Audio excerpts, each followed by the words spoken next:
Good morning, everybody. It's almost 6 a.m. now. Been up cleaning the house. Every single day I gotta wake up early to clean the house. The reason for that is because my kids, the boys, can't keep up with them. The only time I can do anything is when they're asleep. So this is the time they're sleeping. And about like 15 more minutes, they're gonna wake up and come down and make a mess again. But it's okay. It's a daily routine that we gotta go through. I'm not complaining, but it's part of life, right? Okay. So today I wanted to talk about something. I wanted to point some things out about our neighbor, right? Our neighbor, they love to point out like bad news or whatever dirt that they can find on us, and they never talk good. They never have anything good to say about us, And that's why it's my job to point those things out, right? Like anytime something happens, they're like, oh yeah, look at them. Their house is dirty or their hands are dirty, whatever, But they never have anything good to say about us. So I want to talk about SEA Games, right? So SEA Games is a biennial event involving all the Southeast Asian nations. So every 2 years, right? Every 2 years, there's an event where they have a competition of sports, different sports. Everybody from Southeast Asia goes to compete, right? So SEA Games in 2023 was hosted by Cambodia. SEA Games 2025 this year is going to be hosted by Thailand, okay? So let's talk about some of the differences between, our country, Cambodia, and their country, Thailand, when it comes to hosting, right? So I want to talk about before SEA Games, right? Like a few months ago, before the conflict even started, they were complaining, right? Thailand, they were complaining about having a budget shortfall for the SEA Games, okay? They were like, where are we gonna find the rest of the money? So here's a article that I have about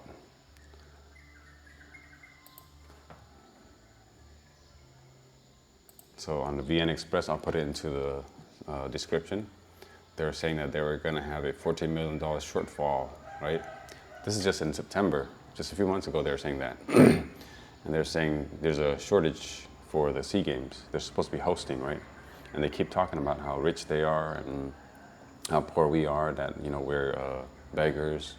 We don't have any money, to do anything. We're always begging people to give us some money, So here they are complaining about not having enough money for the SEA Games. Okay? So that's what they do, right? They point out all the different things about us, all the flaws, all the bad things, we're beggars and stuff. But think about this. 2023, right? Cambodia hosted the SEA Games. And this right here is Morodok Techo Stadium right here. So this stadium it started getting built in 2013, right? 2013, and we're supposed to host it in 2023, okay? So 10 years just to build this stadium because we knew that we were going to host SEA Games in Cambodia for 2023, okay?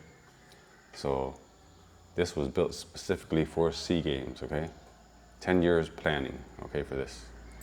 Thailand, who is a rich country and is more developed, they have a few months left before they start hosting it, and all of a sudden, they don't have enough money for it. Why is that? It makes no sense, right? Also, this is built with the cooperation of China, right? And it's built to signify, it symbolizes like a sailboat, right? It's a sailboat. This is what it looks like, a sailboat, okay? So it's a relationship between Cambodia and China, which is a good thing. That's the reason why a lot of the development that has been happening in Cambodia is thanks to China, okay? So for 2025 SEA Games, it was supposed to be hosted in Thailand in Hat Yai, right? But guess what happened in Hat Yai? It's flooded. So it's flooded, they can't host it there, and now they've moved it back to Bangkok. And there's a whole bunch of stuff that's coming up about the people who were planning and preparing for SEA Games, right? There's one event planner in there who's been doing it for 7 months, right? And at the last minute, he just got fired. He just got fired from his job. So it's coming up on the 9th, right? There's only a few days left. And it's flooded in Hat Yai. The event planner just got fired. And it's supposed to happen in Bangkok. And there's only a few days left. Today is the 4th. So 5 days left before it happens, right? And it's a big mess right now, okay? So for us, Moradok Stadium, 10 years to build and plan for that, just for SEA Games, right? And for the athletes, right, the Cambodian athletes, there's 21 sports total for that event for all the athletes to compete in. Cambodia has pulled out of 9, and we will not be sending our sports teams there because Thailand cannot guarantee their safety, okay? They cannot guarantee the safety of our athletes. So we are pulling out and we are not sending our athletes there for that reason, okay? So think about it. You are a rich country, you have, you know, all this money, and you're saying that you're more advanced, but you can't guarantee the safety of our athletes. And that's true because, you know, with the border conflict, they've been assaulting migrant workers, you know. There's so much hate that's coming in from, you know, online. And I'm pretty sure most of the hate that's coming in towards us is from Bangkok. So them moving it to Bangkok means that there's a lot more, you know, vile people there who hate us even more, you know, instead of like if it was to happen in Hat Yai. So our athletes aren't going there because of that reason. So also, let's look at this for SEA Games, right? For SEA Games 2023,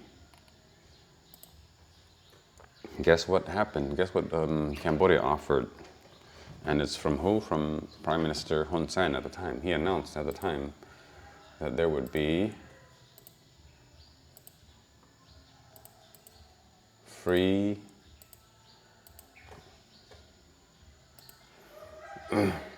so at the time, all the athletes, all the coaches were given free accommodation and free food, you know. So the food that was offered to them during that time was like really good food, like, you know, like from 5-star restaurants, you know. So all the athletes, all the coaches, and not only that, they were given free hotel rooms, and then they were transported back and forth between the hotel to the stadium for them to compete. And also the roads were closed, right? Certain different roads were closed, I remember. And they were transported like VIP, basically, all the athletes, okay, from one place to another. They didn't have to pay for anything. Eat for free, sleep for free, transportation was free, right? And guess what the Thai side was doing?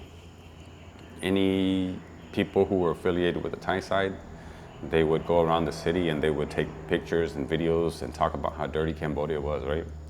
Even though they were given free room, free accommodations, and free food, right? They were still talking shit about Cambodia, all right? So these are things that I'm pointing out because at that time, I didn't realize how much hate they had toward us.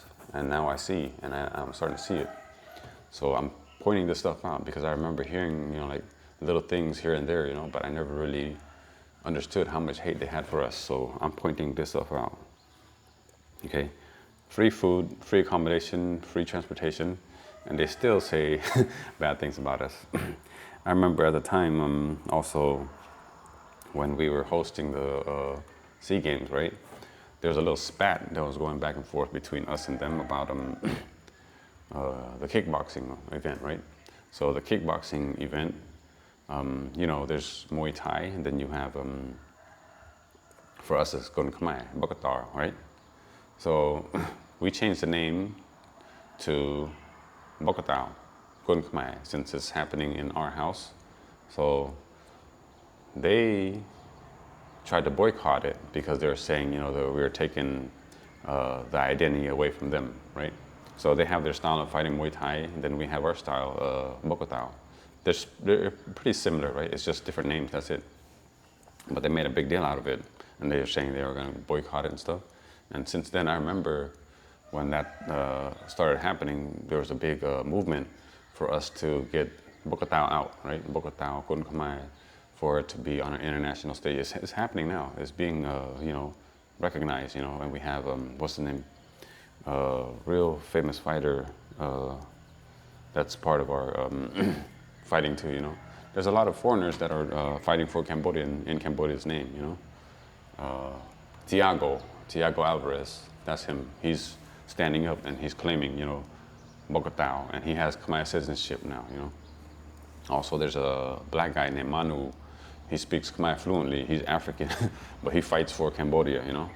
And I remember just like a year or two ago, I remember there was something about Miss Universe when we were supposed to host the event here in Cambodia, and that same guy who just called Miss Mexico dumb or whatever, he was here, and I guess he tried to book, like, you know, we had everything set up for them already, like the whole plan, the itinerary, you know, what they were going to do.